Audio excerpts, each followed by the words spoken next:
écouter. Et ce soir, c'est Eric Emmanuel Schmitt qui nous fait le plaisir d'être avec nous. Bonsoir Eric Emmanuel. Bonsoir Isabelle. Alors vous voulez attirer notre attention sur une lettre que nous utilisons tous les jours et à laquelle justement nous ne prêtons pas attention. Oui, nous utilisons effectivement une lettre singulière tous les jours, et souvent plusieurs fois par jour. Une lettre qui nous fait accomplir un voyage extraordinaire. Un voyage dans le temps, dans l'espace et dans les langues.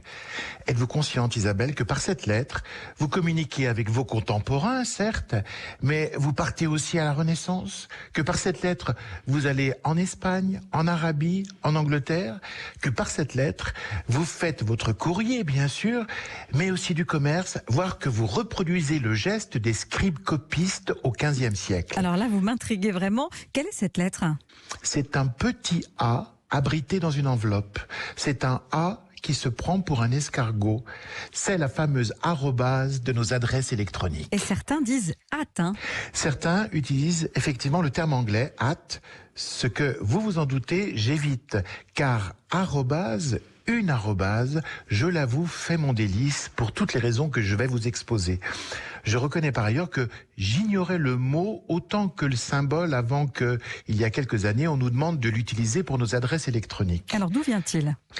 En 1971, Ray Tomlinson, un ingénieur américain, travaille sur un appareil électronique, le dinosaure de notre Internet, et il doit envoyer le premier courrier par cette technique. Pour séparer le nom et l'adresse, il cherche sur son clavier un symbole qui n'existe dans aucun nom ni aucune adresse. Et voilà qu'il choisit le A en escargot, l'arrobase, at en anglais, ce qui signifie chez. L'adresse électronique devient donc quelque chose du genre Ray Tomlinson chez @yahoo.us. Mais pourquoi ce symbole existait-il sur son clavier ? À quoi servait-il ? Et c'est là que commence notre voyage dans le temps et dans l'espace. Remontons à la Renaissance, au XVe siècle en Italie. Pour les besoins du commerce et des échanges, nos ancêtres avaient besoin de marquer les dates. AD, suivi des chiffres. On utilise aussi le AD en comptabilité, afin de noter les taux d'intérêt. L'Italie est à ce moment-là la nation la plus moderne, la plus développée, la plus artistique et la plus commerçante. Donc ces missives se répandent dans toute l'Europe. Ce AD arrive donc en Angleterre, où il s'affirme et se fixe. Il prend sa forme manuscrite, puis, lorsque les premières machines à écrire débarquent vers 1880, il a droit à sa touche. Du coup, les claviers des premiers ordinateurs le reprennent et l'américain Ray Tomlinson le choisit. Vous venez de nous emmener d'Italie aux États-Unis en passant par l'Angleterre, mais vous parliez d'Espagne. Oui, je viens de vous raconter les tribulations du signe. Passons maintenant aux tribulations du mot désignant le signe. Arroba. Arroba, c'est une ancienne unité de mesure depuis l'an 1000.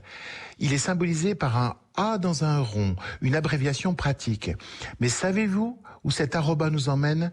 Dans les pays arabes. Car arroba vient de l'arabe al-rub, qui signifie le quart. En fait, le quart de l'ancien quintal, soit 12 kilos, le poids de mon chien. Donc, même après la disparition de cette unité de mesure, ce signe était connu des typographes espagnols, portugais et français sous le nom de arrobase.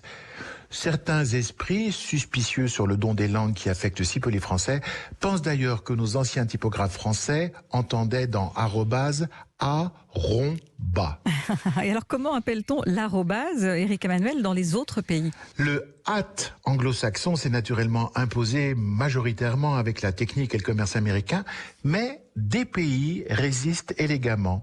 Ainsi, le terme escargot s'est imposé en Biélorussie, escargot de mer en Corée, petite souris à Taïwan, A à trompe en danois et suédois, petit canard en grec, ver en hongrois, petite queue de singe en néerlandais et en roumain, et mon préféré, strudel en hébreu, c'est-à-dire ce gâteau roulé à la cannelle, souvent avec des pommes et des raisins secs. Je sens que vous salivez. Ah, effectivement, Isabelle, si je parlais hébreu sur mon ordinateur, avec ce strudel, je serais devenu un geek, un accro de l'électronique. Heureusement, je n'utilise que l'arrobase, un terme élégant, féminin, précieux, qui me rappelle l'histoire de la Méditerranée et de l'Europe, et qui, avant que je ne recherche son origine, me donnait même l'impression d'être un pas de danse, tel une arabesque ou un adage. même au-dessus d'un clavier, ou peut-être surtout au-dessus d'un clavier, je me laisse charmer par la poésie des mots. Et nous, à chaque fois, nous nous laissons charmer par vous. C'était la carte blanche d'Éric Emmanuel Schmitt. Merci beaucoup, Éric Emmanuel. Merci.